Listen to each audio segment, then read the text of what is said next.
Football without fans is nothing. It can be the greatest game in the world. If there are no people there to watch it, it becomes nothing. Constant. And a goal by Constant. That makes it 2 by him. We were magnificent. Magnificent. Larson. Oh, he's in. Henrik Larsson.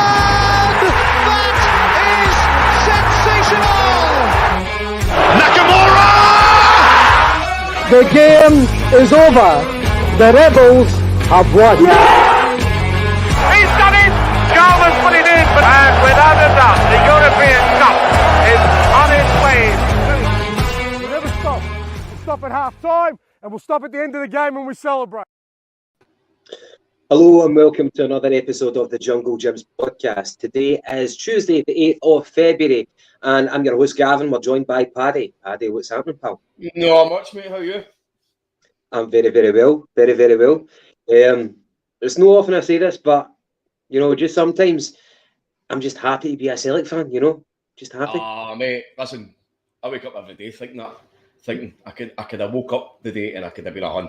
So I'm delighted every day. Be thankful for what you've got for. Yes. Life is good, man. Cheers, Dan. Aye, well, we were born into this life, weren't we? Yeah, well, even before I was born, I was a you know what I mean? So, aye. You were preordained to be a Celtic fan. So I had a great weekend. You were absent. I heard that you had a wee bit of toothache. What happened, mate? Just one of the ones, mate. Come on, fucking out of the blue, and then spent a couple of days in agony. Ended up getting pulled out. But no, listen, I watched yourselves at the weekend. It was a good watch after a good game. Motherwell, I obliterated them, which was I wasn't expecting that scoreline, to be honest, but I was really, really happy with the football that we played. Oh yeah. Apart from that 20-minute spell in the first half, 20-minute spell after half time, we went back to the usual. You know, it was like flicks, tricks, back heels, step overs. Even Jimmy Forrest actually got a header on goal. I was surprised. Aye. Yeah, by the way, one thing. What's the etiquette? So you had your tooth taken out. What's the etiquette with a tooth fairy? Because back in the day, you would get £1 under your pillow. So with inflation, how much you get now? Because back in the day, £1 under your pillow, the world was your oyster. The amount of like 10p packets of crisps and Taz bars and chomps and Freddos you could get. What did you do with your winnings, mate? Well, no, I never done nothing, mate. I'm a bit too old for that. But like Wayne's nowadays are getting fucking £100 put underneath their pillow and all that. It's absolutely disgusting. Like the amount of links that parents are going to satisfy their wains, you know what I mean? It's only a fucking tooth shop. Aye. Okay, well, duly noted. We'll move on from that then. I might actually try that. Somebody fucking put £100 underneath my pillow. No worries. Because it wears the pliers.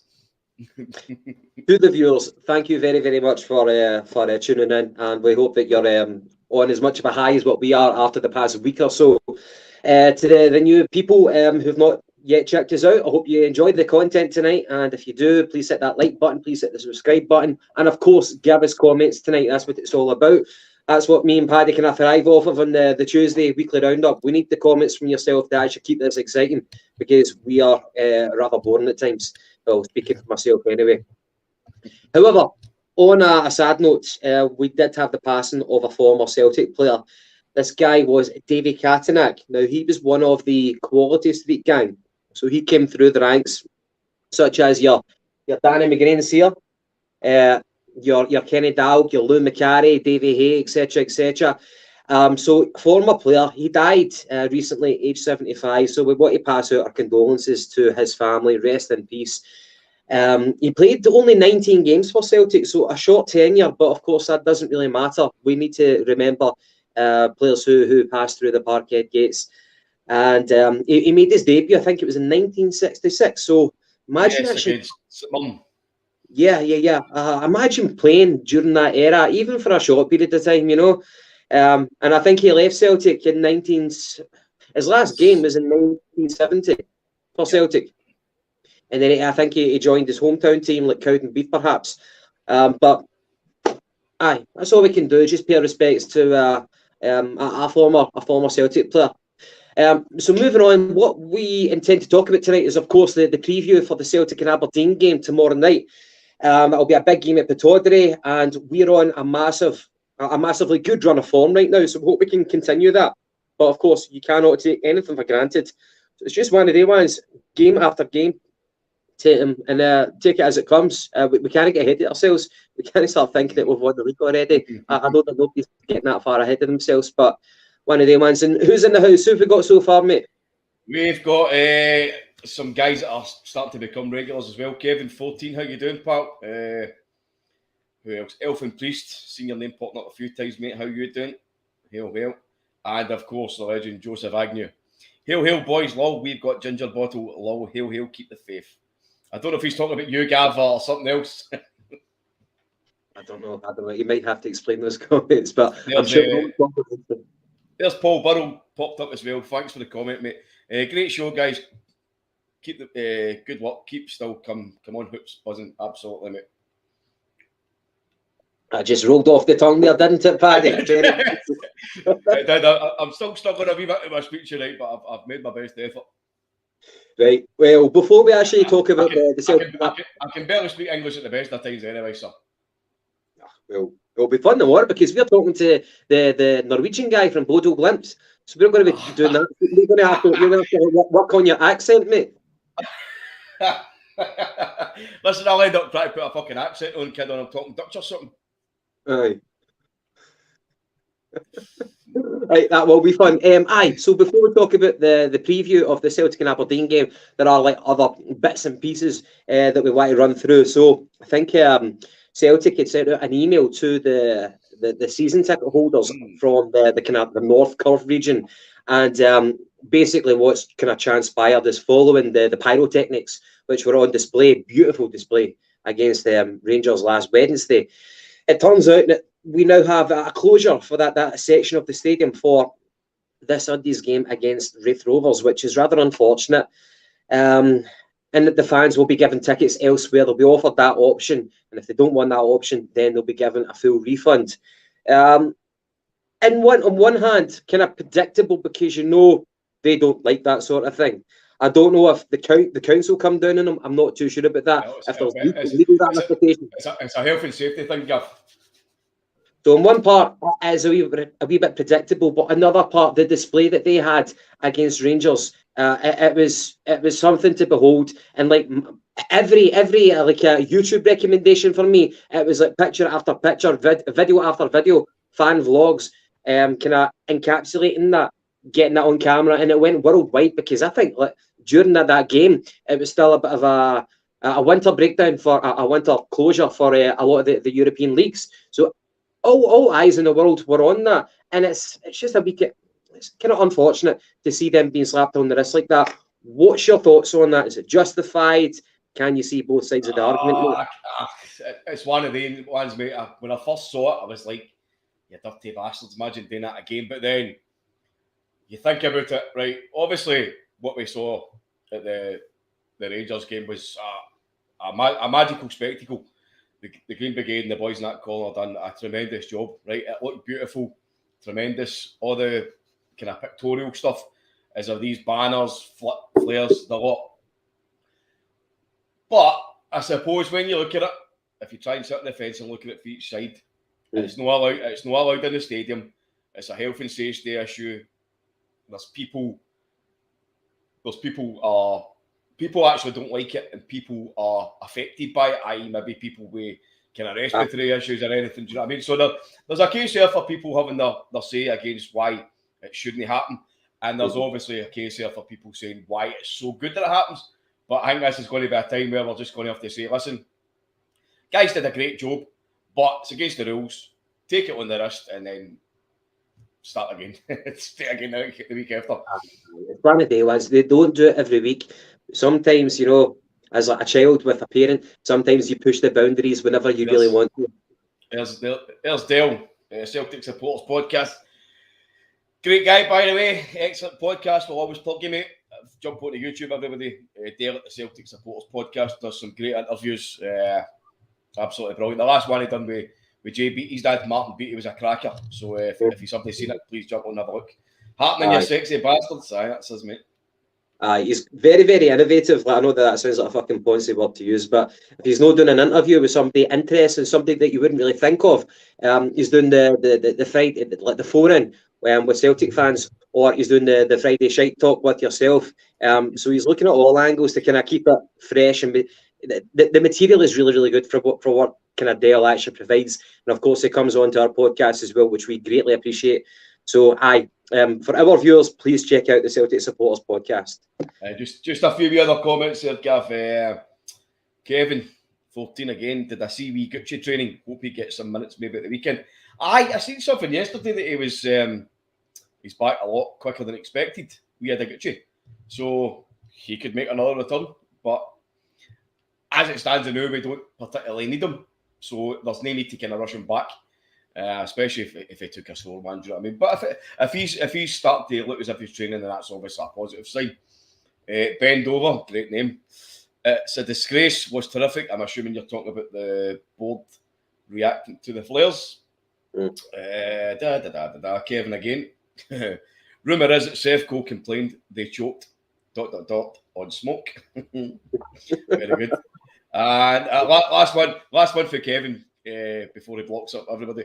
Did you see the Hungarian boys vlog? Was one of the best I've seen. I did, mate. And I also need to give a shout out to Juddy at Juddy Talks, who's also another vlogger who was at the game. I was sitting beside him as well. So he's well over 100,000 views. So if anybody's not seen that, it's Juddy Talks on YouTube. Jump on it, have a watch of the video, and give him a subscribe as well. Another kind of piece of recent news was, of course, we all know about the comments that Chris Boyd made in his newspaper article about, if I was to paraphrase, he was surprised that the Rangers players didn't test Callum McGregor's face mask during the game last Wednesday, and of course, not wise words to use. And Chris Boyd is you can't get away from him right now, because every time you watch Celtic on Sky Sports, he's there, and when he's not doing that, he's making these stupid comments which are kind of heading our way as well, to our attention. And it was daft for him to be like the representative of like Scottish football, holding that position, quite a coveted position. And that raises another question: do we not have any other candidates who are more charismatic than him? I know that he's well known, but I think even his peers down in England in the Sky Sports studios do not like him. You see their reaction sometimes whenever he's just when they're having a conversation and he just blots out that diarrhea from his mouth. I don't think he's one of the gang. He's not one of the crowd. It's a wee bit too forced. I don't know if he's got a chip in his shoulder. I think that could be. He's got a massive chip in his shoulder, mate. Massive.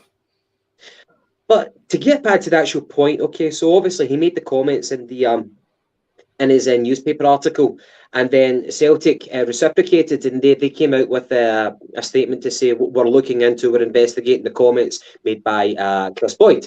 So I think it might have been today, might have been a couple of days ago, correct me if I'm wrong about the timing, but there was Callum McGregor had the press conference, and he touched on it, and he said that Chris Boyd had been in touch with him to kind of put water under the bridge sort of thing. So it's settled.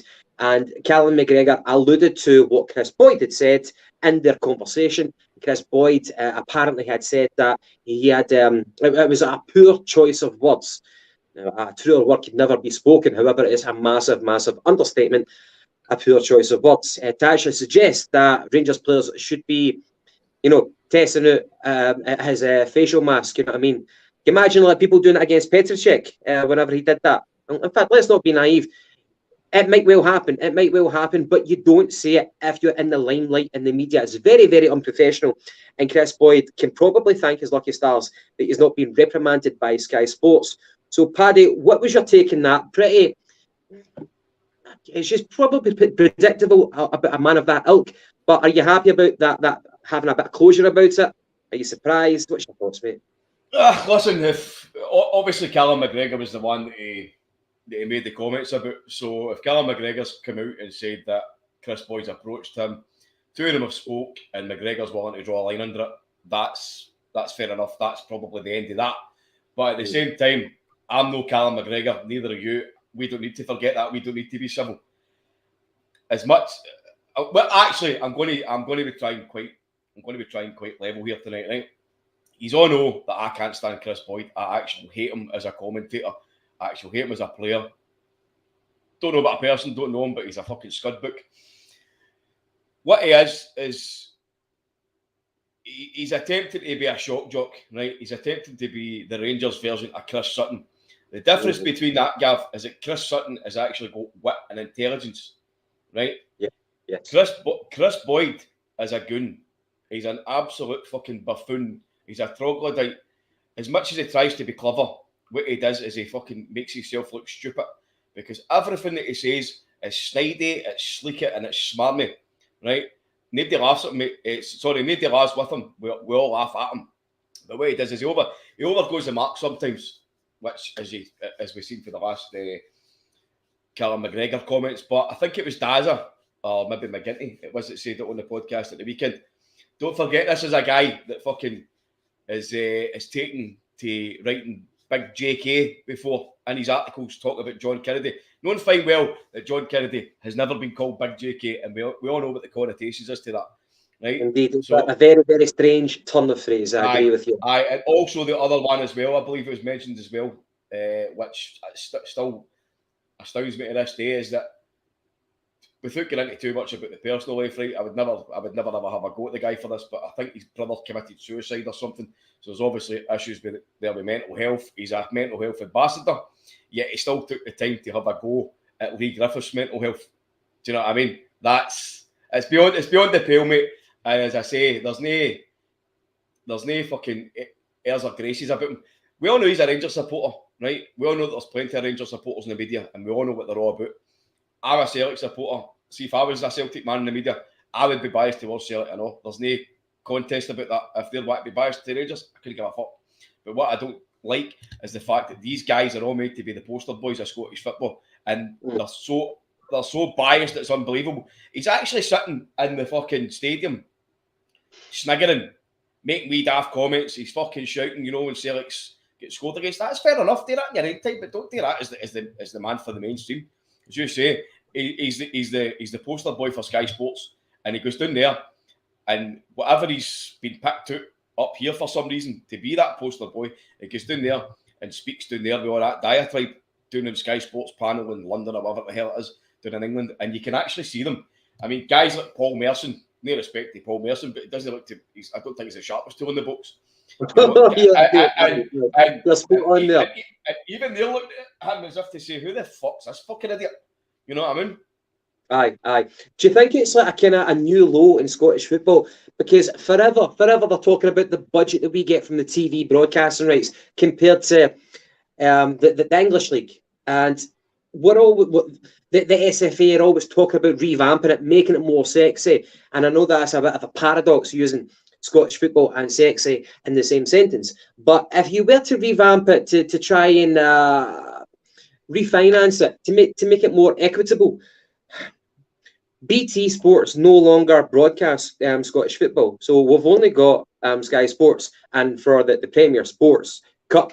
For the Premier Sports Cup, Premier Cup, you've got the Premier Sports channel. But for the actual league, for the domestic games, for your bread and butter, we've only got Sky Sports right now, and it's like they've got a monopoly over us. They've got a chokehold over us. And do you think it's kind of symptomatic of Chris Boyd and the levels that he's stooping to, that Sky Sports really don't give a damn? They get the money because of the Celtic and Rangers game. That's the main draw that they get. Without those 4 games every season, they wouldn't even bother. And so they're willing to settle for the lowest caliber of punditry. Like, who would? I'm just even like to the viewers tonight. Who would actually you like to see replace, or even to work alongside Chris Boyd? Like, is there anyone who? I don't mind diversity for diversity's sake. If you've got charisma, you've got know-how. Whether it's gender, ethnicity, if you want to push that certain kind of that intersectionality in society. But if you've got a bit about you, then go for it. I don't mind that. But we need somebody to actually rival Chris Boyd, because he's dragging us down. So one-sided, and as you said, banter is banter, but some of the quips that he comes out with, such as the big JK and the Callum McGregor with the face mask, it's beyond the pale, mate. Aye, listen, there's only one person who, to me, is a totally impartial pundit, doesn't mince his words. He's very, very knowledgeable, and that's Michael Stewart. But as we all know, Michael Stewart can't air his opinions without a certain mob fucking an uproar about it. I mean, look at him. He made a comment, which was a fair comment, a very analytical comment. He's thought about it. It was right. The fucking hordes have complained about him, and he's been whipped off of BBC. Do you know what I mean? But obviously, that's a different platform. But Alan Woods is saying there, if Sky get rid of Monster Munch, they will simply replace him with Neil McCann. Two pricks together, absolutely. If you look at the calibre, this isn't just a Chris Boyd rant tonight, guys. We sat and spoke about this. The word is don't do a Chris Boyd rant. It's not a Chris Boyd rant, but we wanted to actually speak about the calibre of Scottish football, the way it's portrayed, Sky as well, and obviously the people that actually commentate and speak about our game. So number one, Gav, to answer your question, Sky couldn't give a fuck about Scottish football, right? They really couldn't. We're just the dregs. They only this year, they only really took an interest in getting us so that they could get us back after BT, because they obviously didn't want BT rivaling them.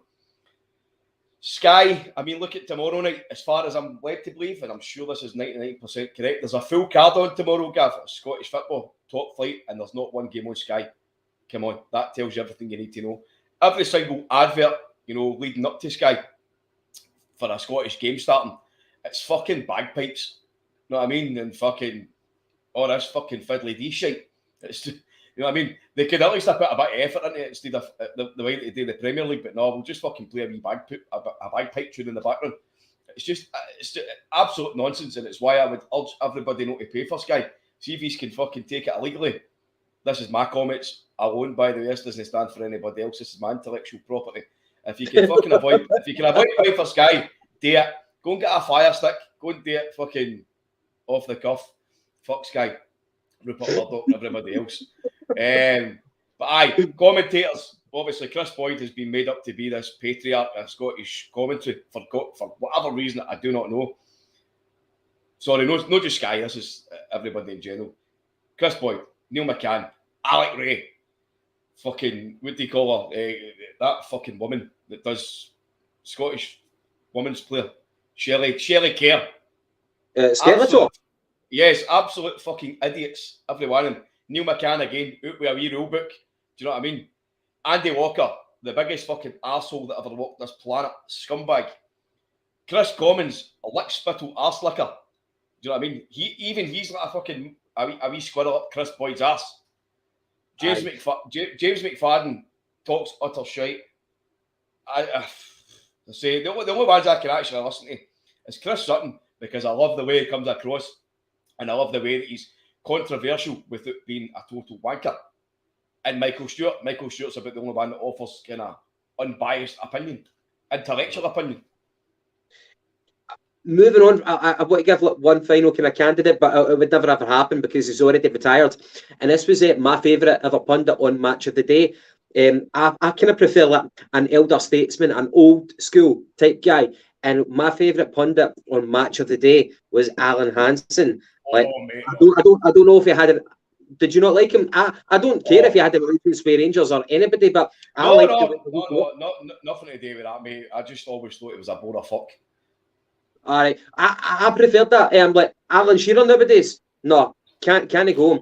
I preferred the kind of Alan Hansen types. And actually, when you're watching like Super Sunday, I don't mind Graham Souness talking about the games like Liverpool, the Man U games and stuff like that, and Roy Keane.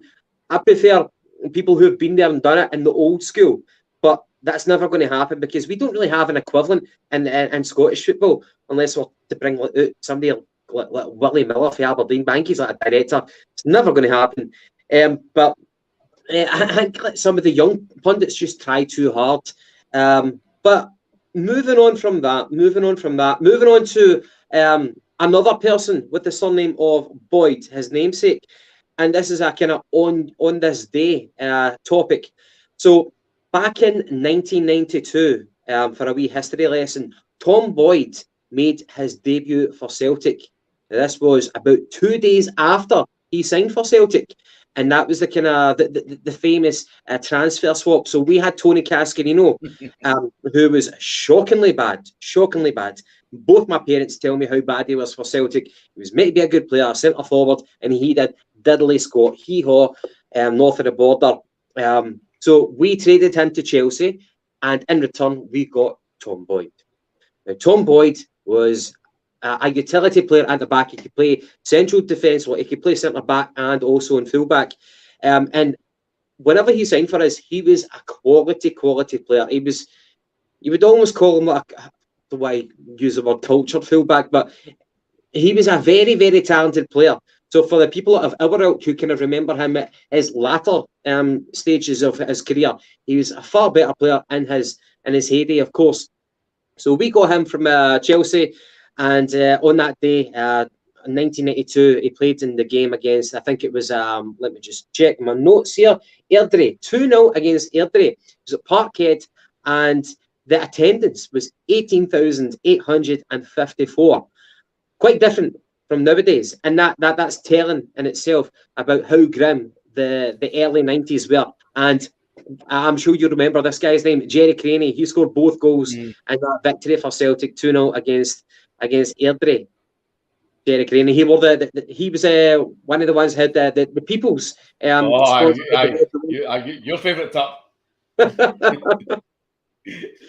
Jerry Craney. Jerry Craney ended up leaving us for Portsmouth, I believe. And he was one of our top scorers during that one of those seasons around that time, man. Aye, obviously, the stories that you would have probably been told about Tony Cascarino were true. Couldn't he score in a barrel full of vaginas, as they say. But aye, the best thing about Tony Cascarino joining was that we actually managed to get rid of him for Tom Boyd. And Tom Boyd was a great young player with Motherwell, and he managed to get a big move to Chelsea down in London. Didn't really work out for him, and he always says that he get called into the manager's office and says that Chelsea were going to bring in Tony Cascarino and that he was going to be part of the deal as an exchange. But if he didn't want to do it, then the deal would be off. Like they would have respected that, and he turned around and went, "Nope, get me up the road." So aye, great deal, and we ended up with a magnificent servant, a great captain, and somebody to this day who I think is overlooked and underrated. Fun enough by the Celtic support. But Tom Boyd was like Dennis Irwin, obviously played for Man United. He could have played either side of full back. That was like Tom Boyd. He was, when he came to Celtic, he was rapid, so he was. He could play right back, left back. He was right-footed, but he preferred left back, fun enough. And then obviously later on in years, when his pace started to go, he started to move into the central side. And his finest moments were clearly under Martin O'Neill, when he captained the club to win in a row, stop the 10. You know, great monumental, legendary experience for Celtic supporters everywhere, and it was led by your man Tom Boyd. To say, he's on Celtic TV now as a commentator. He's a Celtic ambassador. You know, some people don't really take to him because he's commentary, but listen, whether you like him, whether you hate his commentary, whatever, the guy's still a Celtic legend. Absolutely love him. Yeah. Paddy, one of my memorable moments for Tom Boyd, and it was like probably one of his worst moments, was when he got a red card for Celtic. We were playing a home game. I was at this game. I was a wee guy, and I think it might have been a European game, but the opposition were about to score. I think our keeper was like down in the box or whatever, or just I don't know. And the opposition hit a shot, and Tom Boyd threw himself through the air, and he parried the ball with his hands to stop a goal, and he was red carded immediately, and I think it went to a penalty, and they scored. It's a whole double jeopardy thing. That's one of the memories I've got of Tom Boyd. But of course, I forget who we were playing. I think it might have been a European game, but I could be wrong. But yeah, a tremendous servant to Celtic, and he was the captain for us, not only in a treble here, but the captain for us during the Wim Jansen year in 97-98. So he saw the good, the bad, and the ugly for Celtic, and again, like an unsung hero, mate. Well, you know where he's gone for me then, didn't you? Aye, absolutely. It was also that I can't remember. Did the captain Scotland for the World Cup '98? That's a good question. So who would have been the contenders? You had like Christian Daly, you had Colin Henry for Blackburn, Christian Daly for West Ham. Obviously, he scored an own goal. Gary McAllister or something. Gary McAllister. You had a lot of leaders in that team. I could not tell you who was the captain. He's obviously that memory sticks out for me as well. You know, you had the lineup. You've got Scotland and Brazil. Obviously, you're wearing your Brazil top tonight, and you've got the lineups. You've got the lineups, and it pans across the Brazil team, and you know, and they're all kind of they're in the zone, they're kind of enjoying the moment, and then it comes to the Scotland team, and I think it was John Collins. You know, he's like winking at the camera and all that, and you see Tom Boyd. Well, obviously, that was a memorable game. That was the first game. I think that game kicked off the World Cup, didn't it? It did. It was open when kicked off the World Cup, the biggest stage in the world. Scotland in their last World Cup, and fucking what happens? Tom Boyd scores an own goal to lose the game. He couldn't do anything about it, man. He was running in to defend across. Aye. I think it hit off his chest or his shoulder or something like that. But at least they can say he scored a goal in the World Cup, more than what we can say anyway. And there's Kevin again. Think Braveheart was the skipper. I'm sorry, I'm never going to call him Braveheart. I'm just going to call him the weird-haired funt. Colin Hendry, that is. Oh, yeah. Jamie Young. All right, mate. How are we doing, Jamie? I know you've popped up a few times now and again. How's things, pal? Yeah, that's us. Right, okay. I have got a topical question for you guys. For you, Paddy, and for the people who are watching. So, if you've been watching Sky Sports, when I was working, normally I've got Talk Sport radio on, and I heard it earlier on this morning. It's been confirmed later on by Sky Sports News, but Barcelona are almost about to finalise a deal with Spotify. And Spotify are paying about 236 million, whether that be in pounds or euros, I don't know. It doesn't really matter. It's a high figure anyway. And now this is not only for the shirt sponsor, but for the naming rights of the new camp. Now, of course, the new camp is everybody knows the new camp. If you know your football, you know the new camp. So one of the most historical stadiums in the footballing world, in the footballing fraternity. And if Barcelona are willing to pimp out, maybe I should have used that word, but it is what it is. That's nice. Pimp out the stadium naming rights for the new camp, then it's going. Other people are going to do it, and of course, many other people do it. But it's historical. It's noteworthy. It's newsworthy because it's the new camp. Now, even whenever you think of certain teams would never do it. Celtic would never do it, and that's the whole point of why I'm bringing it up. So, would Celtic ever do this? And another example, Borussia Dortmund, the Westfalen Stadion, that's also known as the Signal Iduna, something like that stadium. So, even your Borussia Dortmunds of this world, who you think are like so intertwined with their fans, with their culture, even teams like that do it as well. They actually sell out the naming rights. So, for the amount of money that Barcelona are going to get from that, it'll allow them to refinance. And if you think about it, if you stay still in the football world, then everybody else is going to move on. Now, admittedly, people are not going to come to your Aberdeens, your Hearts, your Hibs to say, can we call our stadium X, Y, and Z, because they're not big fish. But Celtic are a big fish. Well, Gav, you've got the Tony Macaroni Stadium, mate. Oh, mate, the Spaghetti Hat. How can we forget that? And you've also got the St Mirren Stadium, which is called the Smisser Stadium, which is the St Mirren Independent Supporters Association, I think. You've got, who else? I think it's Ross County. Excuse me if I'm wrong with that one. I think it's called the Global Energy Stadium or something like that. So there is things like that in Scotland just now, mate. And just to kind of build on that question, thank you for bringing it up then. So to build on that question, you've got Scottish teams who they've had to, if you want to call it, sacrifice their principles in order to get that, because it's much needed finance. Now, Celtic are, if you want to call it, in a privileged position where we don't need to do that. But a time might come where we might be forced to do that, or not even forced. We spot potential revenue. Maybe our ugly cousins across the Clyde eventually do that. I'm surprised why they've not done it already. But a time might come wherever the Celtic board are really, really willing to consider that. So I want to ask Paddy, you and to the viewers, how would you feel about that if we actually did it? And just before I finish off that, I spoke about it in either the last episode or the previous episode prior to that about our building rapport with the Japanese footballing fraternity. Now, you've got Yokohama Tires, and you've also got Rakuten, who are the current sponsors of Barcelona. Now, they're Japanese brands right now, and we've got 4 Japanese players playing for us. Now, we're getting a lot of media attention from that country. In Japan, they've got a lot of money. So if they were willing to sponsor us, like to replace whoever we've got right now, Magners, and if they were willing to do that, but they also asked, can we do the naming rights for Parkhead, and we'll offer you a shitload of money. How would you feel? How would that be palatable for you if the money was there? Listen, it's a different age now in football, mate. Everything's advertising.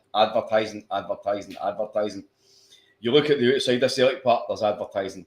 You look at inside, there's a fucking moving board all the way around the stadium. It's full of advertising. You look at the stands, it's all full of advertising. Now, I get people that would kind of want to uphold traditions and say that there shouldn't be an advertiser on Celtic Park, but I think that day's probably going to come at some point, Gav. Obviously, like the big kind of example where it can go wrong is Newcastle when they were uproar at the Sports Direct at St James's Park. I love them Sports Direct. I love them, man. So did I, but you can understand why fans were up in arms, but at the same time, like, and it's never permanent. It's never permanent. It can change. Like, listen, you look at, see when Celtic Park's when there's nobody in the seats, it's Nike. Adidas transpired into the seats. Last year it was New Balance. Blah blah blah. There's Donny Boy is saying what I'm just about to say as well. He says it about the new camp first. It will always be remembered as the Camp Nou, which is the right name for it, whatever the new name gets. And he also says, and ours will also always be known as Celtic Park or Parkhead.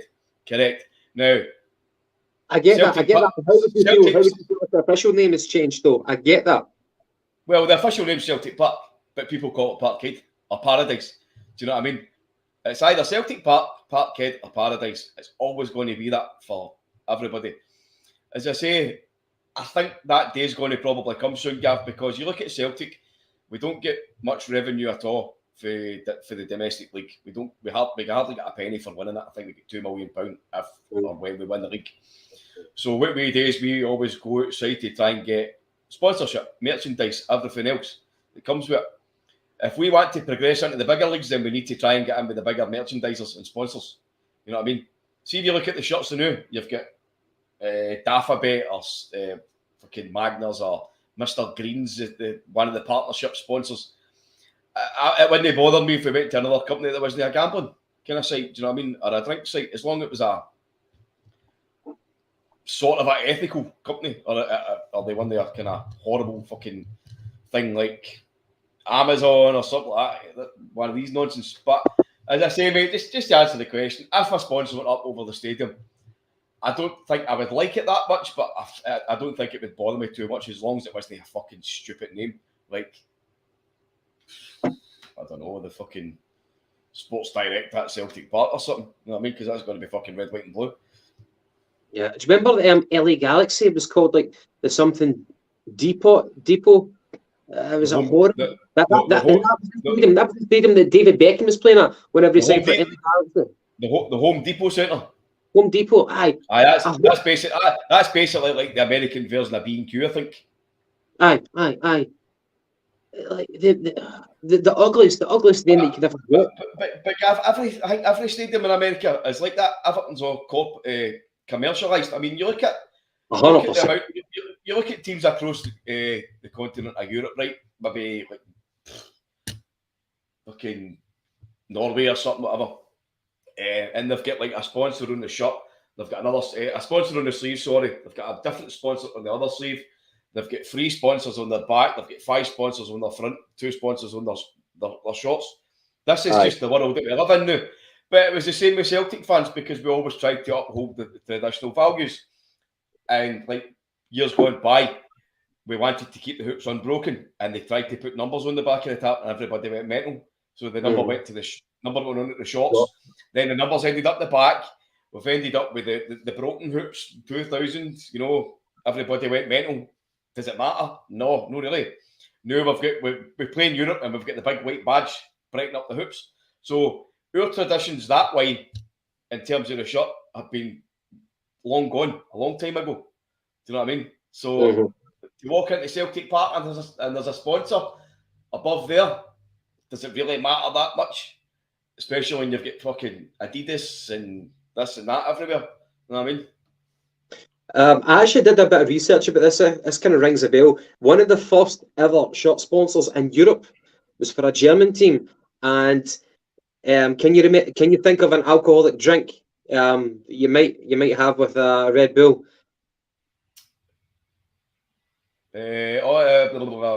Jaeger.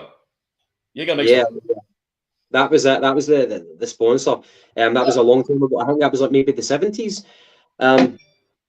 Oh, and by the way, Paddy, one other thing I told you about on this day, I did have a wee surprise for you, but something famous and something infamous.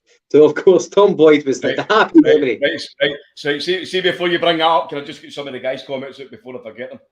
Aye, there's a few guys trying to fire in there now. I'll just read them out as we go, guys. I'm not singling anybody out. Kevin, be a great shirt sponsor as betting is on the way out. Donny Boy, that would only last as long as Japanese at Parkhead. Once they move on, we would also change the name again, talk about sponsors. Right. Jamie Young, if the money's there, you need to take it. No a sports direct kind of deal. Yep. Woodsy, I have no problem with naming rights for the stadium, as we as supporters would still simply call it Celtic Park, Parkhead or Paradise. Absolutely, that will never change. Donny Boy, as a club playing in a financially poor league, we would be tempted, but it's got to be done respectfully. Yes, as long as it's no like an absolutely fucking stupid name above the doors of Celtic Park. Aye. But by the sounds of it, everybody's kind of on board as long as it's not piss-taking. As long as it's not like, you know, ruining the spirit of Parkhead, but they're open to it because we always know we'll call it Celtic Park or Parkhead. That's quite encouraging. This is the thing, though. I mean, clearly the guys can understand like some of the comments that was coming out there. There's still a few men to go, by the way. You know, we do play in a financially shit league, so we need to get that revenue in for other places. And whilst there's Celtic Park when a match day is commercialised everywhere anyway. Do you know what I mean? So, as I say, to me, hopefully maybe somebody will disagree in the comments, but to me it doesn't make that much a big deal as long as the support know that it's named Celtic Park, regardless. Whether they want to call it the fucking Sillet Bang Stadium or something like that, or fucking the Independent Revenue Avenue Stadium or something like that. A big grand man, fucking grand.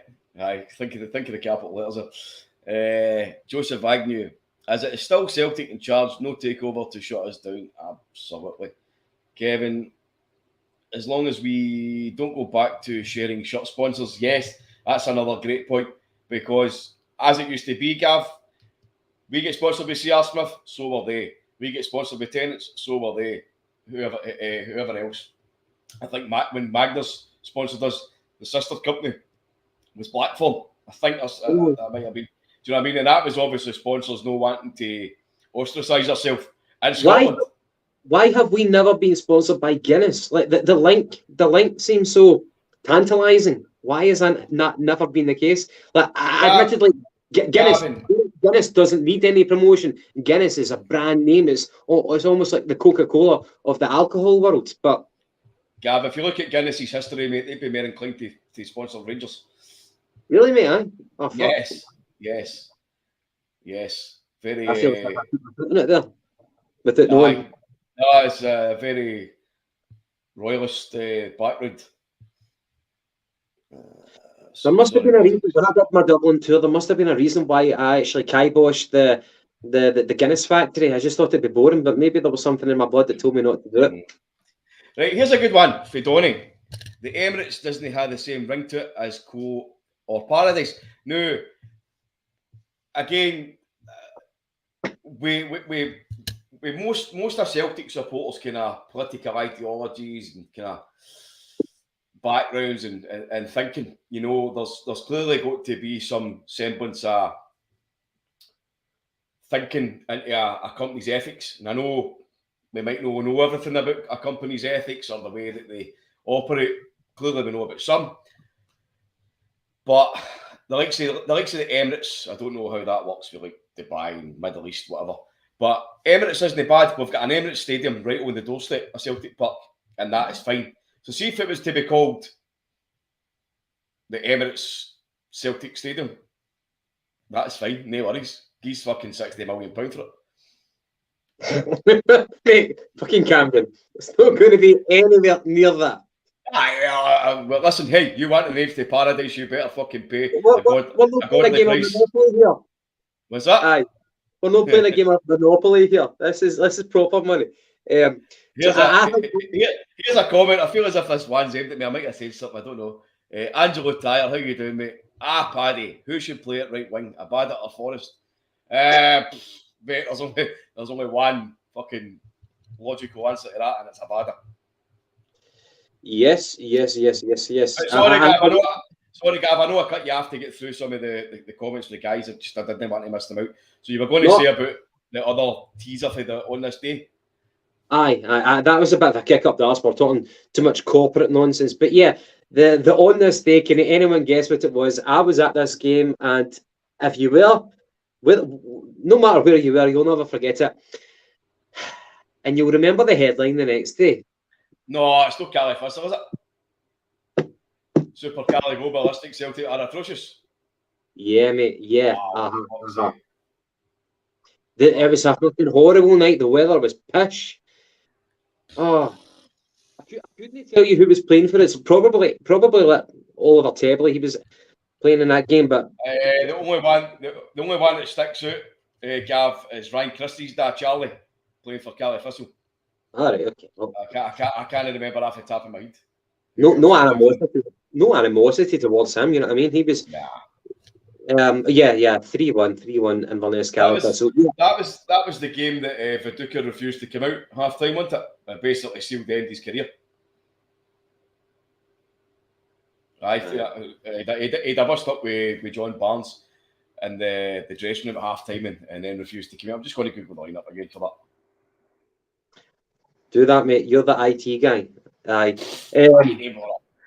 Fucking Inverness Cali Thistle 3-1. But by the way, like, although it was like an infamous night, it was the kick up the arse that we needed, because after that, I know that Kenny Dow came in afterwards to be the kind of the caretaker manager, but it was a kick up the arse that the board needed, and they brought in Mark Laniel, and it heralded a new era. So, you know, you need to take the good and the bad. You need to understand it was a horrible night. You know, the headline was a cracker. Can you imagine the guy who spoke to his boss that day and says, "I've got a belter, but I want a pay rise"?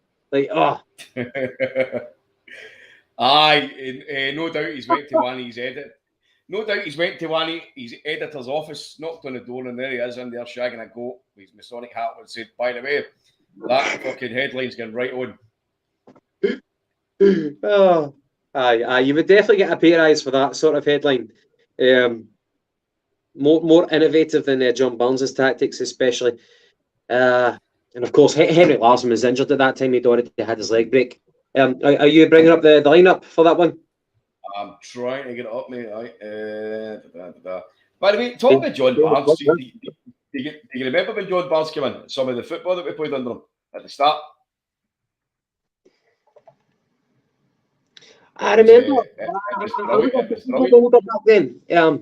But I remember like his post-match interviews, and he was just saying, like, we're doing okay. We'll just take it one game at a time.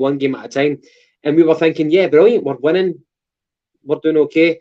Henrik breaks his leg in Europe, and then we never really had a proper striker to take the mantle. We had Mark Viduka to come in, eventually. But Viduka just had the wrong attitude. Aye, I think he had what was it? Something to do like he'd a bust up with John Barnes and Eric Black, the dressing room. He basically said something like, if he wasn't appreciated, he wouldn't be coming back out for the second half. So they went, "I ain't no bother, fuck off," and that was the last time I ever played. If you don't appreciate me, I won't come out. Aye, something like that. Listen, he was a great player, but he was a fucking walloper. Aye, he did brilliantly in England.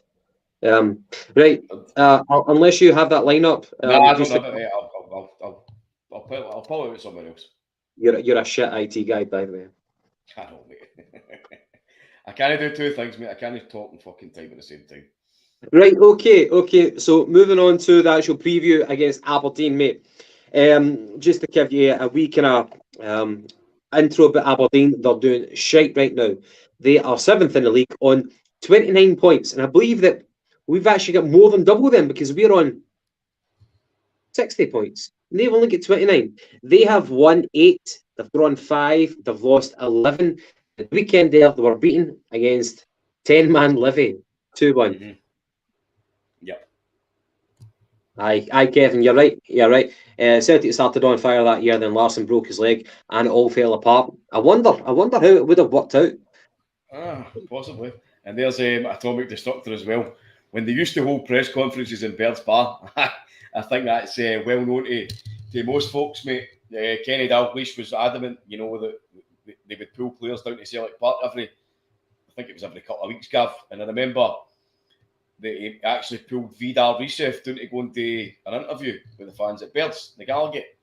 And you could just see Risef sitting there like that, as if to say, "What the fuck's this?" Fucking everybody's all pissed and singing and all that. But aye, they were the days. Back training at Barrafield and aye. Vidal Risef, aye. Okay. Review against Aberdeen. So they're 7th in the league. Stephen Glass is on a very, very shaky peg right now. So they had a bad result of the weekend, and you would imagine that the fans are going to get behind them because obviously they hate Glaswegian teams. So they hate Celtic, they hate Rangers. So not as much as they hate Rangers, of course, but the fans will be shouting for a victory. The atmosphere is going to be red hot, maybe not as red hot as you can expect from Tynecastle. What's your thoughts? What's your gut feeling against Aberdeen, though? I'm not sure, mate, because as you said, Stephen Glass has come in for America due to the connections of the Aberdeen owner. He was highly rated over there, mate, and he was kind of a purveyor of fast, free-flowing football. A purveyor, mate. Yes, I'm starting to branch out here in my words, like. Aye, mate. He was known for good football, technical knowledge. He's came here, new guidance, new team. He's obviously an Aberdeen supporter, and it's not really working out for him. They've brought in Scott Brown for the leadership, the experience. Brought a couple of the big boy Ramirez up front, who anytime I've seen him, to be fair, has looked decent, but I've not seen him a lot, in all honesty. They've been very inconsistent and very shit at points. I think St Mirren beat them the last game. Is it fair to say, Paddy, that it doesn't matter the plight that Aberdeen are in right now, that it doesn't matter the troubles that they're in? Is it more accurate to say how good we are right now? And I was going to kind of lead on with this question. Where we are right now, is it possibly our strongest moment of the season in terms of the players that we have available? I know that Kyogo's out, but after what we've been doing in the past few games, we're looking shit hot right now. So in terms of the players that we have available, the confidence that's there, and the fitness levels that people are at right now, is it fair to say that we are at our strongest possible moment in the season? And if that is the case, then are we going to trounce Aberdeen? Well, that's. I was going to read into that by saying that because Aberdeen are in such a inconsistent kind of period now. You know, they've won a game here and there, but they've still got players on paper that can still get a result. I mean, they've almost got a result in Ibrox this season. So, what's the bet that Ferguson takes the penalty for them against us? Fucking certain, it. But listen, Gav, they've got the potential to. They've got the potential to raise their game against us, especially playing at home with Tawdry. I'm hoping that they're at least going to have a full capacity home crowd, because it'll be a good effort for them, and it'll be a good kind of atmosphere as well. I say they're always one of the teams that, even if they're playing crap up until they beat us, up until they play us, they always turn around and have a good game because they're playing against us. But as you say, the flip side of that coin is that we are in full motion now, and we're not even at full strength. Our football is ridiculously good. It's dominant. It's pressing. It's frightening, to be perfectly honest. Everybody is high on confidence. Tell me one player in our first 11 who's not high on confidence. Barkas. From our first 11, I said. Oh, sorry, no, I can't think any. There's Donny again. As an Aberdonian, I have a soft spot for my home toon team, but nay when we're playing them 3-0 with the boys. Well said. I think Glass needs another season and hope things work out for him and Brun. Aye, that's up to you, mate. Kevin again, everything points to a 4-0 pumping, so it'll probably be a 1-0 nerve-buster. This is my point. I don't think we can go into this match too confident. You know what I mean? I think we need to be respectful of Aberdeen because the other team... 100%. So like, my whole point is that whenever you go into any game, like away or at home, you need to match the opposition for physicality. You know, you need to be willing to do exactly what they do and more. And only once you do that, then you earn the right to actually play and show your superior ability. So we need to show the appetite, and I don't think that we're going to drop the levels. Like you heard Ange in the interview saying that we're going to get more and more intense as the games go on, and only by the end of the season will we reach our peak in terms of performances. I know that we don't like to get ahead of ourselves. The league is by no shadow of a doubt done and dusted. Obviously, but I've got a lot of confidence for tomorrow night, mate. The only thing that can go against us is a freak accident, like a red card, or like a freak penalty accident, or an injury. That's the only thing that can go wrong. But the way that things are going, we're going to beat them by a clear margin. Listen, I've got every confidence that we could, mate. Just my only worry is that, you know, Aberdeen catches on a bad night, which is the only way that we're going to drop points. If we maybe have a poor one of the nights where you're kind of toiling in front of goal, maybe one night it could be fucking, you know what it's like up there, mate. The weather's terrible and it's due to be pissing rain, windy everywhere across the central belt. So what it's like up in Aberdeen, I don't know. But we're going to need to be on more game. We're going to need to be careful, concentrate very, very much, and as I say, show Aberdeen a bit of respect because they're not a bad team. They're just in a bit of bad form now, but they could pull that up against us. But if we play to our strengths, then aye, absolutely. Just another wee couple for the crowd here, Gav. There's Smokers Swag Lisbon Gill. Oi, Paddy boy, what's happening, hen? How are you? No, but I do know. Davey boy, Celtic, fuck's sake, almost missed another one. Well, Davey, if you missed us, mate, you can catch us on catch up on YouTube. Paul Patrick, pish that Sky aren't showing the game tomorrow night. Absolutely, mate. And we spoke about that earlier on to show that the Sky have got absolute disdain for Scottish football. It's literally just like it's like the Tories in England for Scotland. We're shit to them. I didn't want to say this, Paddy. I didn't want to say this, but I could be wrong. But I heard that Sky are showing one of the English women's football games tomorrow night.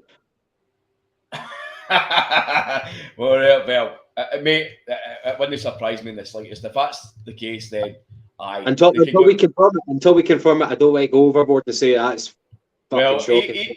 Even if we don't confirm it, I'm just going to take that as a possible. So everybody, again, if you're looking, fuck Sky, don't pay a subscription to them. Go to your nearest Fire Stick seller. Fuck them. Joseph Agnew, again, hail, never underestimate. All teams are dangerous, absolutely. Lisbon Kill again, don't you kid on, Paddy, shit talk. I know, Hen, I know, I was only kidding you on. She's a regular commentator on Dell's pod, so we've spoke a couple of times on the Friday night shit talk. Kevin 14, think the sheep are looking for $13.99 for pay-per-view. Well, they can go and fuck themselves then. They can fuck off. But so predictions then, Gav, what do you think? Well, we already did our predictions. I know that you were still. So you did. My apologies. You were doped up in tramadol. But you did actually post in your prediction. So Daza went for 2-0. McGinty went for 5-0. I think that's wildly ambitious 5-0. I went for 5-0. McGinty. Well, fucking Dick Dastardly actually went for a high scoring result. I went for a far more conservative 4-0. And you said, you probably don't even remember this, you went for 3-1. All right, okay, that's respectable. So everybody's going for clear daylight. But you're right. Our viewers are right. You can't take it for granted. Absolutely not. I just think as long as we do the basics right, we match them yard for yard, and we run and do everything else, our superiority will show. It might have to take until the second half before that margin appears, but I think it's going to happen. So, Paddy, I was going to ask you. Sorry, do a favour, Gav, let me jump in the route just quickly. I noticed a couple of comments for Hans Postecoglou today, mate. He was basically talking about. What did you say that he's writing in? What's that? I thought you were going to say that he's writing in. I've got a couple of Postecoglou comments. Aye, big man's jumping on his things. It's happening, big man. Monkey's an autograph and a personal appearance. But no, he was talking today, mate. He was talking today about Greg Taylor in specific and Carol Starfelt and two different things, right? So number one, he basically said that he was a defender himself and he knows how hard it is being a defender. He knows that when you do the things right, you don't get the same kind of limelight as the forwards. You don't get the same kind of respect and support, blah, blah, blah, which is fair to us, absolutely.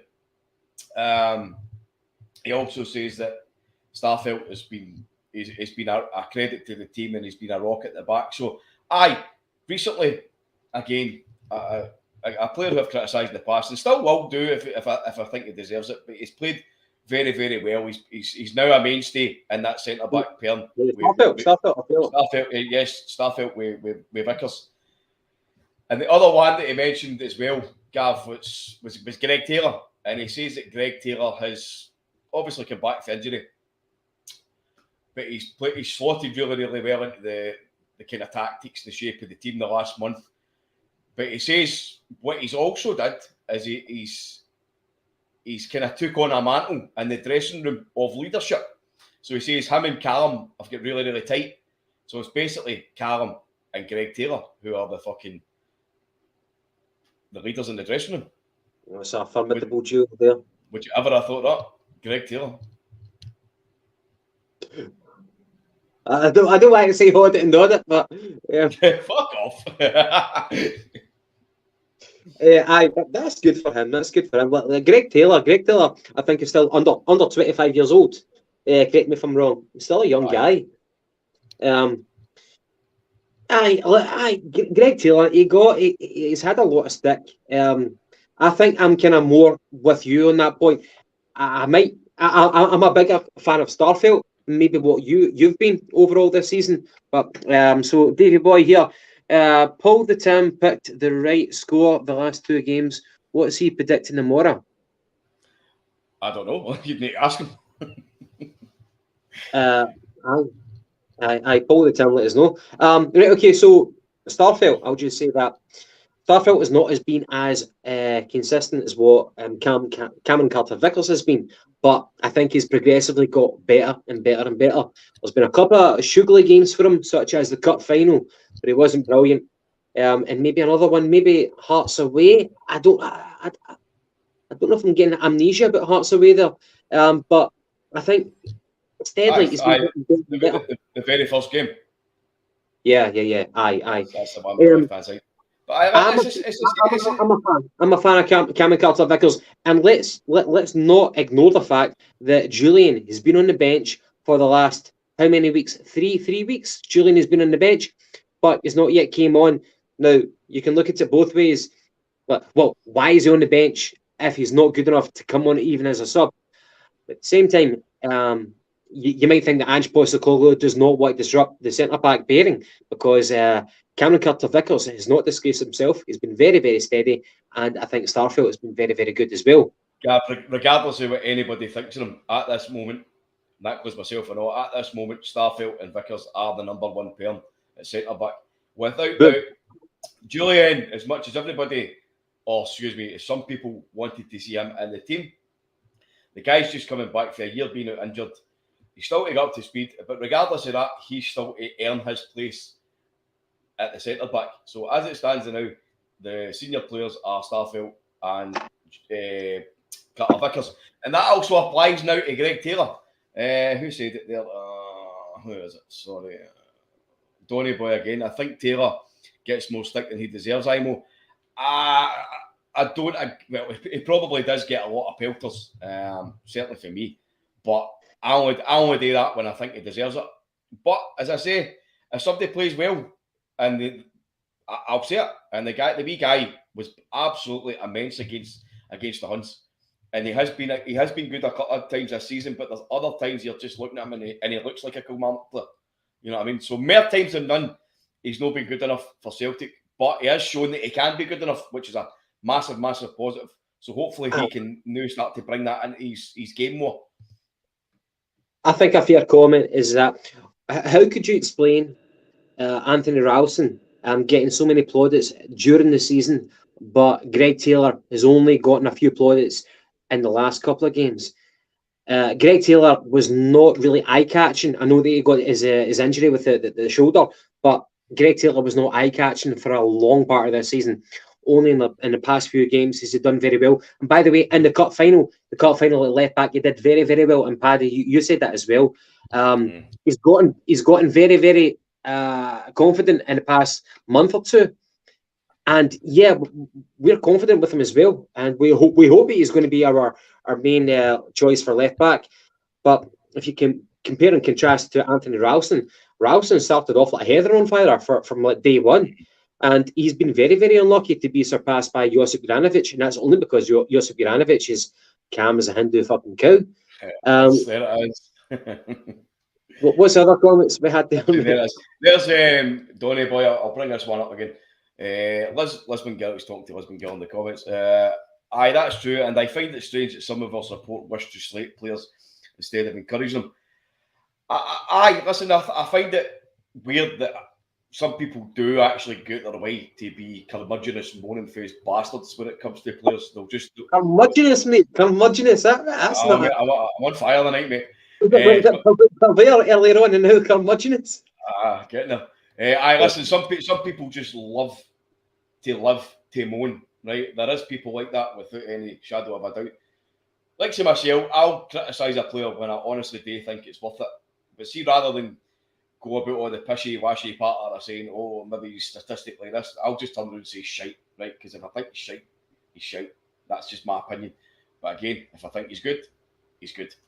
That can vary from week to week, because if he's played a shite game, he's been shite. If he plays a good game, he's been good. That's the way it works. You know what I mean?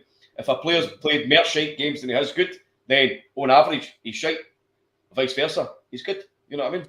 Some people just express it a different way, but there's definitely some people that get their rocks off on being fucking negative fucking numpties. I think you're right. Paddy, Gav, there he is, the man in the moment. Do you know who it is that's commenting? Ange Postecoglou. Oh, even better, Fud Roaster. Oh, what's happening, mate? What positions do you think we should strengthen, and which players should be moved on in the summer? Right, okay. That's a really good question. In fact, going to keep it up there. I can remind myself here. What positions do you think we should strengthen? Right, Paddy, I was going to ask you this question. Okay, who's your most impressive defender? And I mean the full defence. Full back, centre back. Who's your most impressive defender who's your most impressive midfielder, and who's your most impressive attacker, and then we can kind of build on that question for third roster. But keep up that question for third roster, mate. Defender, most impressive for me. I'm going to go for Steady Eddie. That would be Cameron Carter-Vickers. Overall, he's not really put a foot wrong. Without a doubt, mate, he's a constant 7 out of 10 every single week at least. Okay, so unanimous. Midfielder. Yes, midfielder. For impact, I'd probably say Hatate. No, mate, no. I'm talking about over the course of the season. Aye. Hatate, okay, over his past 4 games. Okay, cool. I'm going to go for McGregor from midfield, but attacker. Aye, listen, McGregor, I think, has been poor in patches this season. Maybe not so much that he's been poor, but he's not made a hell of a lot of impact, and the game looks as if it's passed him by. But in recent weeks, he's really upped his game. His game's went up a few levels. Maybe that's because, I don't know, confidence, or maybe he's just started to step into his role as the captain now. Do you know what? Do you know what, mate? I'll change that. McGregor. Aye, McGregor. My apologies. McGregor. You're right. I was right the first time. Right, so that's Carter Vickers, McGregor. I love your flip flops, mate. I love your flip flops. Okay. Actually, aye. No, I was going to change it again to Roderick, but no, McGregor. Actually, Roderick is a very, very good shout. I'm going to change it to Roderick. Okay, you stick with McGregor. I'm going to go with Roderick. Thank you for that, mate. But your most impressive attacker, and then we'll go back to the third roster's question here. Most impressive attacker. Who'd you get it? Oh, Kyogo the now. It's going to be Kyogo. Overall, it's either Jota or Kyogo. You can't really go wrong either way. I'm going to go for Jota. I'm just going to comment on this one now, Gav, for Lisbon girl. Cal Mac, good Easterhouse boy. I thought it was for Springboy. It's no for Easterhouse, obviously, but I'm sure it's Springboy. Right, okay, so going back to third roster's question, I think it was, if you can be kind enough to bring it up, please. What positions do you think we need to strengthen, and which players should be moved on in the summer? Right, so third roster, one of the questions that I was going to pose tonight was, if we win the 40 million bounty at the end of the season, and again, we don't want to get ahead of ourselves, but we're just talking here. So if we do get that, then what position are we going to strengthen? Now I know that for me, I'm going to take the first proposal here. I would buy a quality left back. Greg Taylor, yes, he's done a good job in recent months, but I would buy a quality left back. So if we are really, really happy with Josip Juranovic, can you imagine the type of caliber of his ilk on the left back? I would go for that. I'd go for a proper good left back. Paddy, what would be your first movement in the market if you had 40 million on your hands? Apart from strengthening, apart from getting Jota and Cameron Carter-Vickers on our books. So the first signing or any signings? Basically, just answer third roster, mate. All right, sorry. I would be buying a goalkeeper that is of a calibre that can at least challenge Joe Hart, because if Joe Hart gets injured, then you're left with Scott Bain or fucking Barkas is still there now. Other than that, I think it's fucking Toby Olawunye. Okay, well, what position out of our 11? What position do we need to strengthen more? Who can we not buy in depth? Left back's the first go to. We need a quality left back. If Greg Taylor is good enough to go and challenge, then that's up to him. But as it stands now, he's shown that if we go and get a better player than him, then he can at least be a good squad player. You've also got Scales there as a backup, and I don't know, maybe Montgomery if he comes back next season or whatever. But I would then possibly go and buy another defensive midfielder. See an absolute smasher. Like you know me, mate. I love my Wanyama types. I love a guy who can absolutely dominate in that midfield and break it You up. know what we talked about that at the start of this podcast, about buying like a 6 foot plus, like mobile. He doesn't need to be 6 foot plus. He can be like Kante. I mean, Kante's about 5 foot fucking 2. Do you know what I mean? But he's everywhere. He's like a shadow. I'll tell you this, okay? Postecoglou has convinced me that he doesn't have to be 6 foot plus, but just from my own experience in football prior to Postecoglou, I would have wanted, like, especially with the way that we've been showing our vulnerabilities at set pieces, I wanted a 6 foot plus central midfielder who can boss it about, who can pass. I know that whenever you say that attribute after attribute after attribute, your price goes up and up and up. But someone who's got the physicality, who can move about the park, who can actually play, who's got a bit of technical proficiency. But you're right. He doesn't have to be over 6 foot. He doesn't have to be that tall. I was just kind of worried about how we get exposed at set pieces. Listen, I think, mate, it's just going to be always one of the things that it's going to be a danger for us, because even the Rangers game, right? I saw it straight away after a few minutes. They had their first corner, and I was fucking screaming, "Get somebody on the fucking posts!" At that point, when I was shouting at somebody, I think it was might have been Giacomakis actually, was kind of threatening to go to the left-hand post, and then just before the corner get took off, he ran off, and there was nobody on the post, and I got fucking mental. I went absolutely mental. Fucking hell, man! He ran out the box. No, he ran from the back post. He was at the back post and ran away from it as soon as the ball came in. So we ended up with nobody on the posts, and we all know how fucking dangerous they bastards can be attacking the ball in the opposition area. So that's something that we need to be very wary of. But again, with Postecoglou's tactics, formations, fucking ideologies, whatever, is he going to care about that? Is he just wanting the guys that's just going to rampage forward and play this beautiful football? I don't know, mate. That remains to be seen. And the second season that we're almost promised about, we're going to see it next season. But if it's better than what we're seeing as it stands now, then we're in for a fucking whirlwind season next season. You know what I mean? So if we did get that 40 million bounty, apart from maybe strengthening left back, or if God forbid, so for example, we've had Fabrizio Romano, one of the respected football journalists, and he said that Leicester are looking at Josip Juranovic, and a few other teams are looking at Josip Juranovic. So if we were to lose a key player, then I would imagine that the bounty would have to replace our departures, which kind of it does make sense. So we need to keep a bit of money back for contingency for that sort of thing. Anything else that you think really needs strengthening, apart from maybe perhaps left back? There's a couple of guys commenting on the side as well. Excuse me, sorry.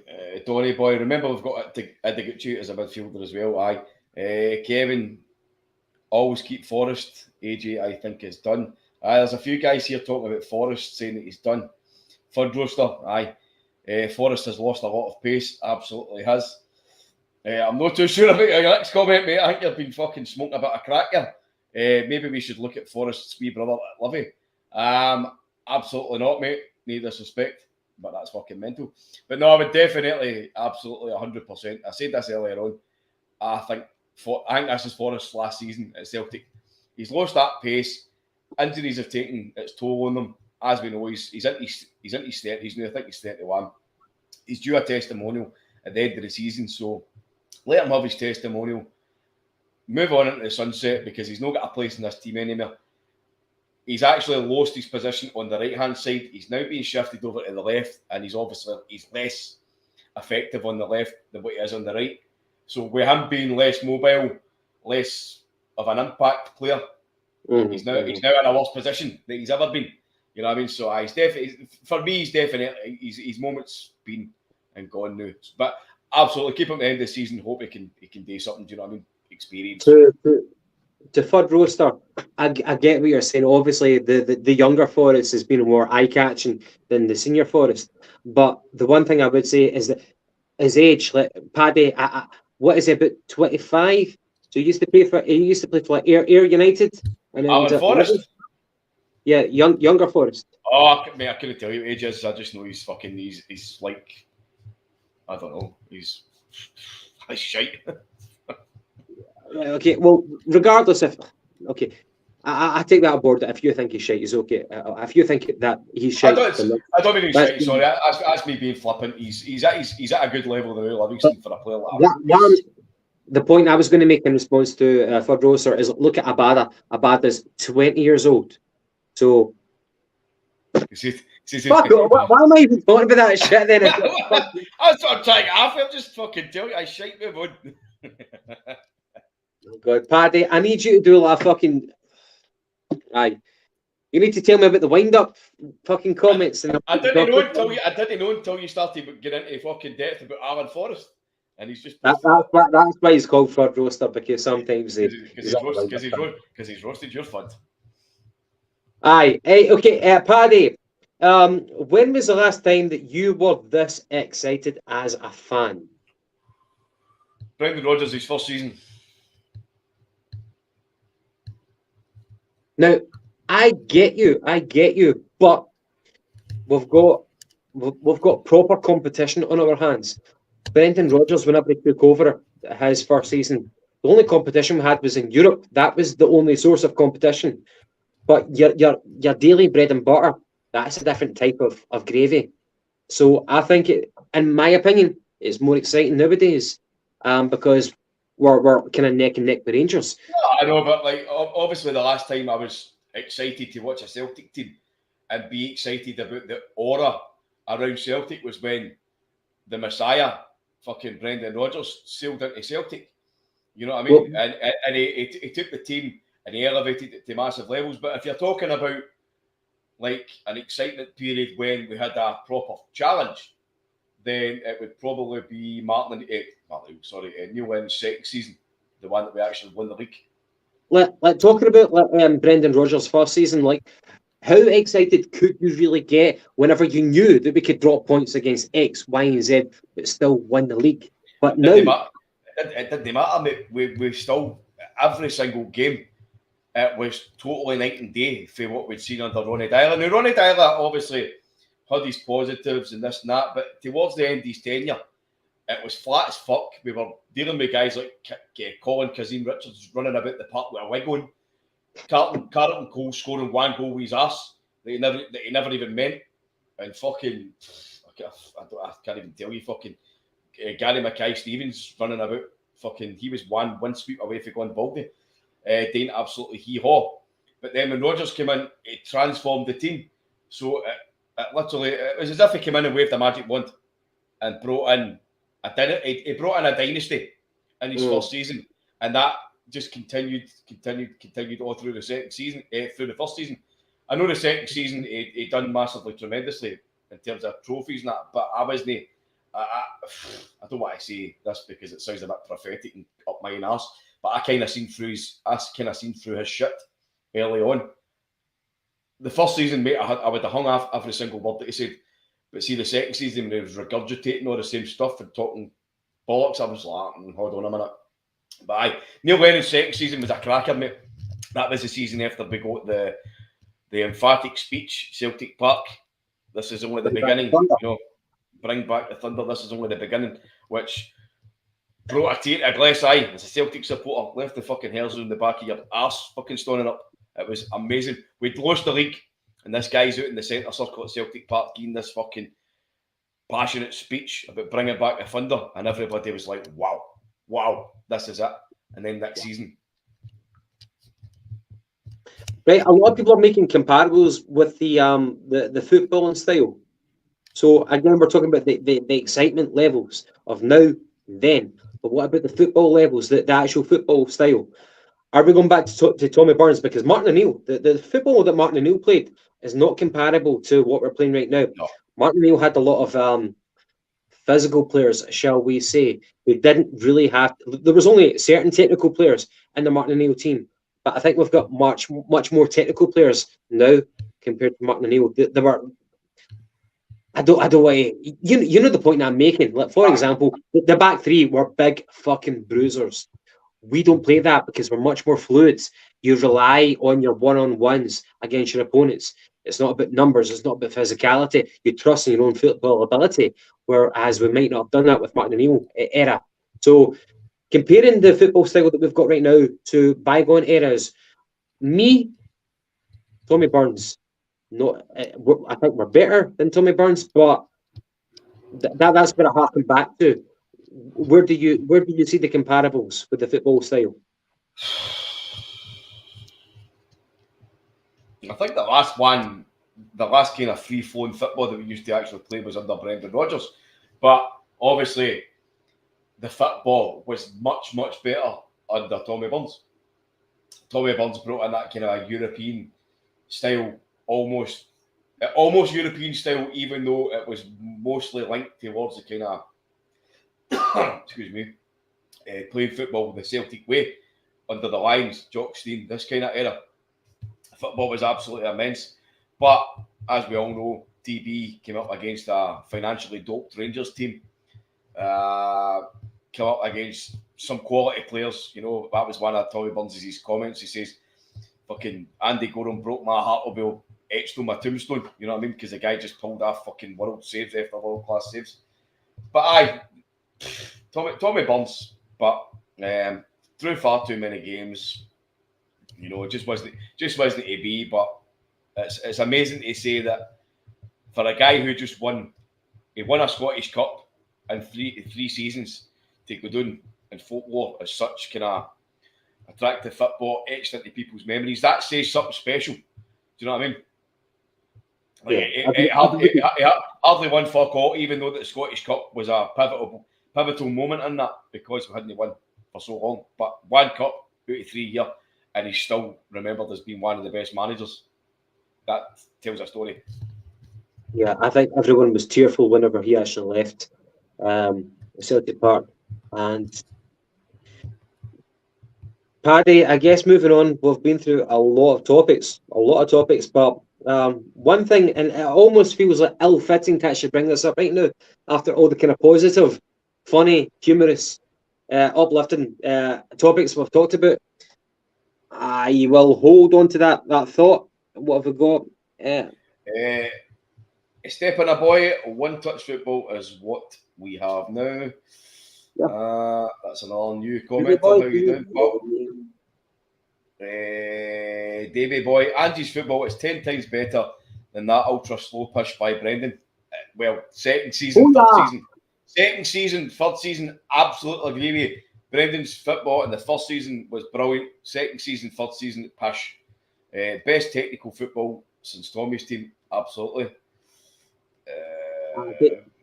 Kenny had to be one. Football style. I don't mean it like that, sorry, but football style, which is closest, is Burns, but he drew too many games, aye. Very true. Joe Curran, how you doing, Joe? It just popped in at the end there. I think Wim's one and only season came close. Aye. What was Kenny's? Kenny had a wee comment. Kenny, name for Kenny the night, mate. Kevin. Really? Are you sure? Are you positive? Oh yes, Kevin. Okay, Kenny. If Paddy is wrong, then put in a new comment and just tell Paddy. Aye, absolutely, mate. Tell me I'm a prick. Right, okay, Paddy. One of the kind of final thoughts was, unfortunately, not the most positive, but Lee Griffiths. He has now signed for League One. Falkirk, is it? Aye. Falkirk. Okay, so he signed with them for the rest of the season. He has played 261 games for us, and he got 123 goals. He then went to Dundee, he got 3 goals on 17 appearances, and now he's away to Falkirk.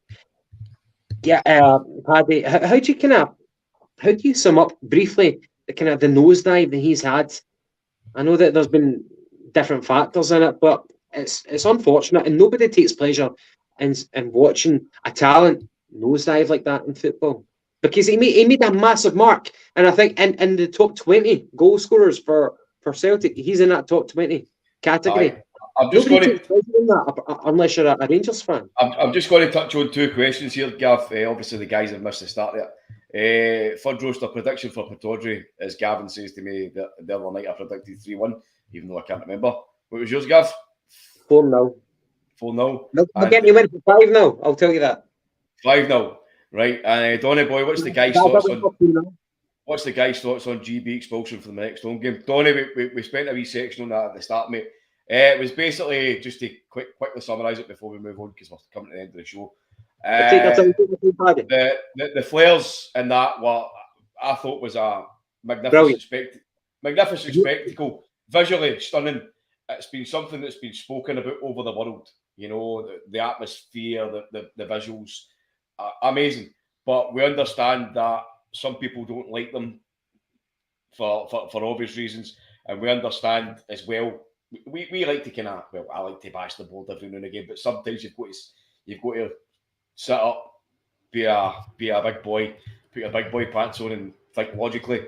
It's against the rules. You know, the club can get hammered for it.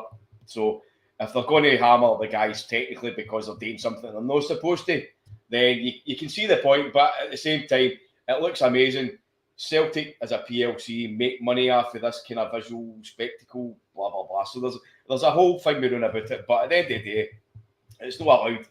So it's one of the ones we just need to kind of take the bullet, bite the bullet, and go on with it. Sorry, Gav. Back to your lovely self again, mate. I think the last question was, what did you spend your tooth fairy winnings on? When have you get your tooth taken out last weekend? I don't know, mate. I didn't even get to keep it. Fucking hell, Paddy. I asked for it, mate, but the guy had a fucking pair of pliers. He's like, no, I'm not getting it. Oh, the guy for the marathon, man. That movie with Denzel. What's his name? What's his name? Hoffman. Aye, that's the one. I've not actually seen that, but I know the film. I know what you're talking about. I'm glad you bailed me out there, because otherwise I would have felt that. For the viewers who've actually tuned in later on, we had a few interesting topics to go through. So we had the sad passing of Dave Katanik. Well, we're talking about the closure of the Green Brigades. Talked about Chris Boyd and his stepping down and him just being a cunt. We had the new camp sponsor going out to Spotify. And what would your thoughts be about Celtic pimping out the Paradise rights to whoever? Yokohama Tires or Rakuten? A lot of money in that business. But how do you feel about that? Like selling out the rights to Paradise, to Parkhead. Talked about Tom Boyd on this day.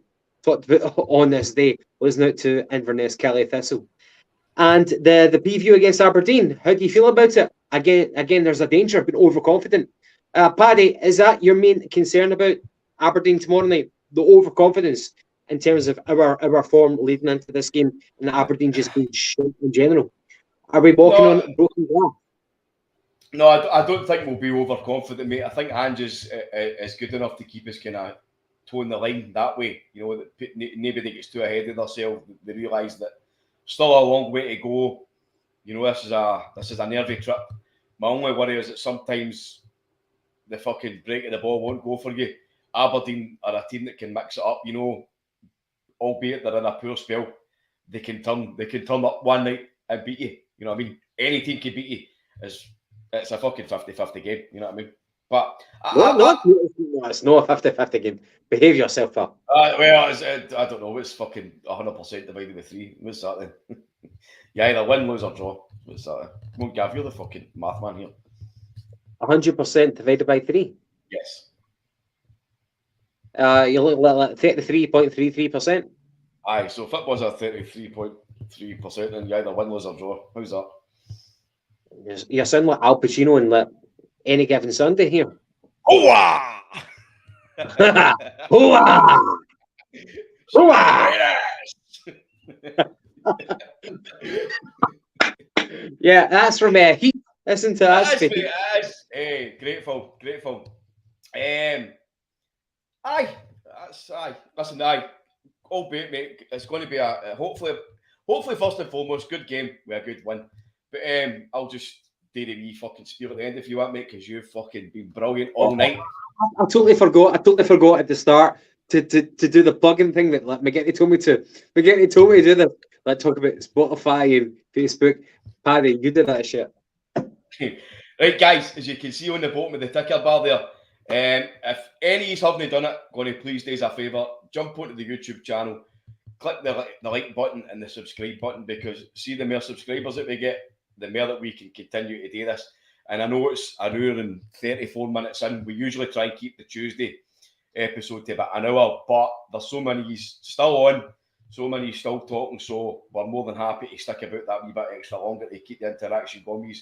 But as I say to the new guys and girls that's commented tonight, if you've somebody done it already, jump on, give us a wee like, subscribe, and we'll continue to churn out the episodes. Again, thanks to everybody that's stuck about for say another 35 minutes. Tomorrow night is Aberdeen. Are we doing tomorrow me and Gav, we are interviewing our Norwegian comrade. Gav, fire away, mate. You spell that one.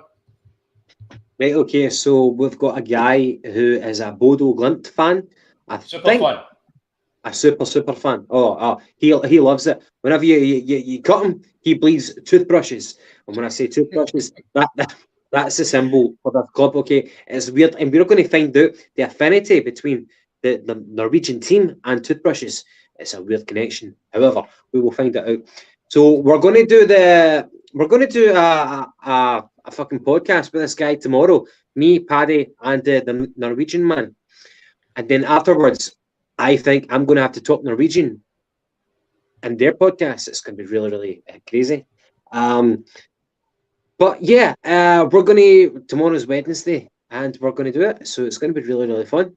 You guys watch out, and we're going to tell you about what to expect about our European opponents, because like whenever you hear of like Bodo Glimt, you're like, fuck, they're not Valencia, they're not blah blah blah, they're not Benfica.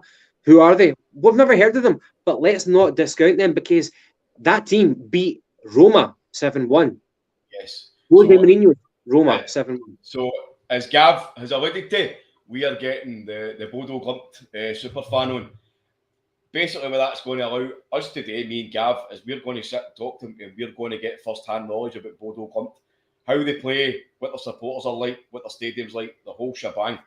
So for you, it's going to be an exclusive, because I don't think anybody's got any Bodo Glimt fans on yet. So as it stands, total exclusive here with us, guys. Guys are asking time for that tomorrow, Gav. Are we going live tomorrow? Are we going to record it? Or are we going to... Will we just go live? So we have... No, we'll go live. But we can't. It's going to be tomorrow evening. I don't know about.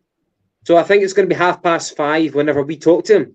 But whenever we go live, it might be, I don't know, quarter to 6 tomorrow. Whenever we go live, because we need to do the introductions before we actually go live. We need to say, "Hi, how are you? Are you okay to talk about this? Are you okay to talk about that?"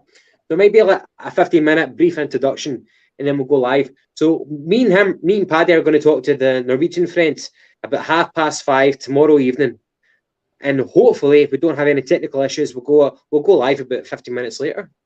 Right, and even if he's can't see the live show, you can jump onto YouTube or Twitter or Facebook or whatever, and you can watch it on again.